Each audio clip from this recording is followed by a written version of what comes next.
वट सावित्री पूर्णिमा व्रत 21 जून 2024 को है। इस दिन पति की लंबी आयु के लिए व्रत किया जाता है। वट सावित्री पूर्णिमा पर कई शुभ संयोग बन रहे हैं, जिससे सुहागिनों को लाभ मिलेगा।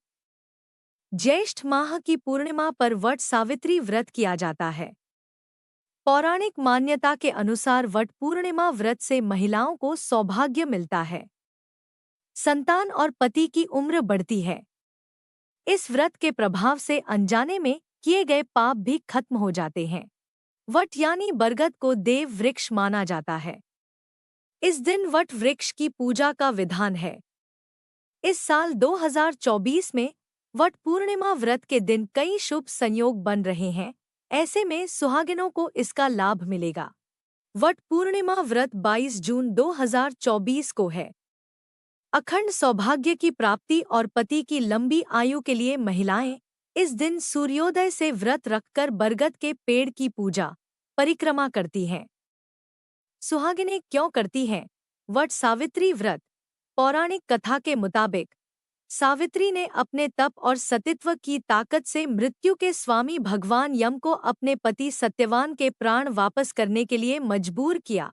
इसलिए शादीशुदा महिलाएं अपने पति की सलामती और लंबी उम्र के लिए वट सावित्री व्रत करती हैं। वट पूर्णिमा व्रत 2024 मुहूर्त पंचांग के अनुसार ज्येष्ठ पूर्णिमा तिथि की शुरुआत 21 जून 2024 को सुबह 07:31 पर होगी और इसका समापन 22 जून 2024 को सुबह 06:37 पर होगा। स्नानदान सुबह 07:31 के बाद।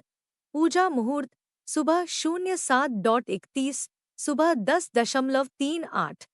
वट पूर्णिमा 2024 शुभ संयोग। वट पूर्णिमा के दिन शुभ योग त्रिग्रही योग, बुधादित्य योग, शुक्रादित्य योग का संयोग बन रहा है। इन 4 शुभ संयोग में पूजा करने से विवाहिता को पुण्य फल की प्राप्ति होगी। शुभ योग 20 जून 2024 रात 08:13, 21 जून 2024 शाम 06:42। वट पूर्णिमा पूजा विधि का ध्यान रखें। समय वट सावित्री व्रत या वट पूर्णिमा पूरे भारत में त्रयोदशी से पूर्णिमा तक लगातार 3 दिनों तक मनाया जाता है।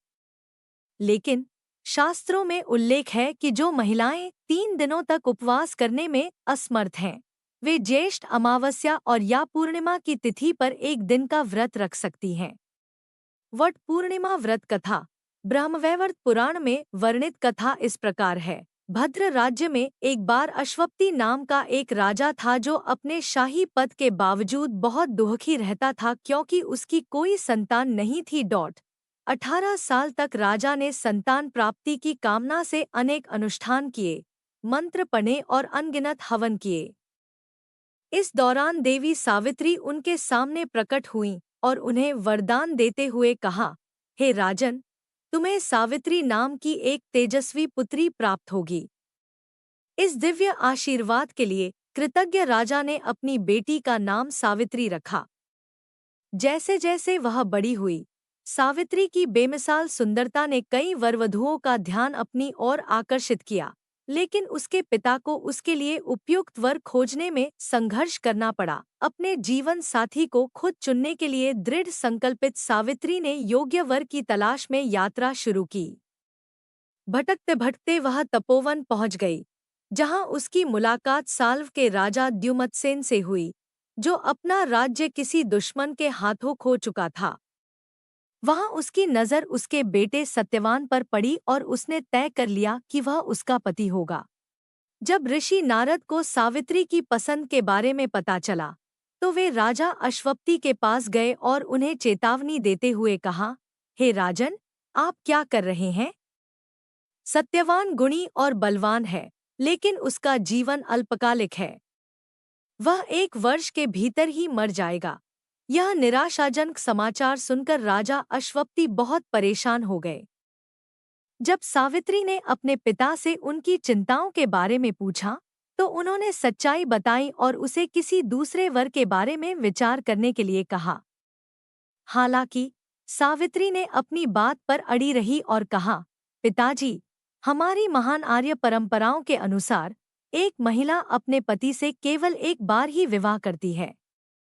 राजा का आदेश केवल एक बार दिया जाता है और पुजारी विवाह समारोह के दौरान केवल एक बार ही पवित्र अनुष्ठान करते हैं। कन्यादान, दुल्हन को सौंपना, भी केवल एक बार ही किया जाता है। अपने दृढ़ निश्चय के साथ सावित्री ने सत्यवान से विवाह करने पर जोर दिया। राजा अश्वपति उसे मना नहीं पाए और अपनी बेटी का विवाह सत्यवान से कर दिया। अपने नए घर में बसने के बाद सावित्री ने अपने सास-ससुर की सेवा की। जैसे जैसे समय बीतता गया, नारद मुनि द्वारा भविष्यवाणी की गई सत्यवान की मृत्यु का दिन निकट आ गया।